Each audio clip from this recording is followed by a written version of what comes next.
Moving on to the CEO's report, referencing the challenges women face when navigating DV-related services. We have noted instances where women have struggled to access the proper support from other generic frontline services. Can I just say, I think it's really important to acknowledge the incredible efforts that generic frontline support services have to offer women, and especially given the difficult circumstances that staff face when they go out on a call. Maybe if these women were a little bit more cooperative. We are all responsible for making sure our services are accessible, and we can't expect people who have been impacted by significant trauma to be perfect clients. Blaming the victim is not the answer. I appreciate you sharing your opinion. However, I'd like to remind everyone that the impacts of trauma have significant effects on how people respond. It is our responsibility to ensure the safety and support of our service users. I agree with you, Maya, because... Yeah, but the thing is, operationally, there are aspects that stop staff from delivering. I appreciate that we may have some different perspectives here. How about we take a small break and get back into this conversation after lunch? Bruce, can I have a quick word? Sure.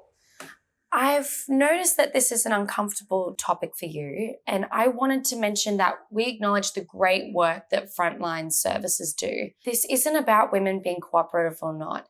It's about working as a team to improve safety responses for victim survivors. I plan to recommend trauma-based training for the board. Look, I take your point. I'll work on being more open to these kind of conversations, and I definitely would benefit from learning more. I'd like to apologise for speaking over you all earlier.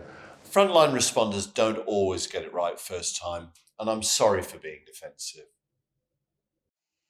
How does this scenario reflect a victim-survivor-centred approach to governance?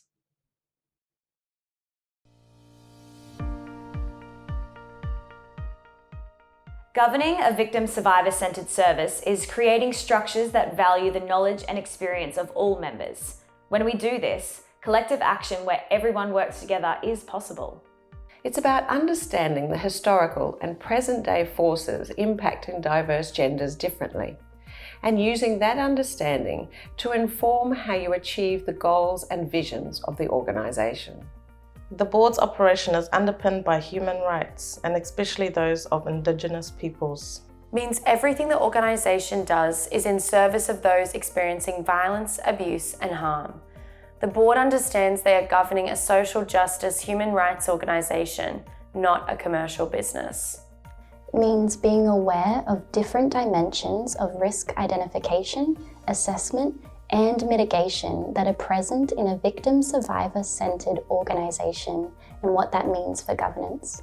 Means acknowledging and understanding the experiences of victim survivors and centering them in discussions and decisions.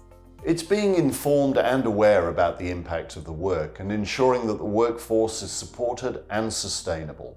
The CEO and board make decisions after good governance has been performed, including identifying potential consequences for victim survivors.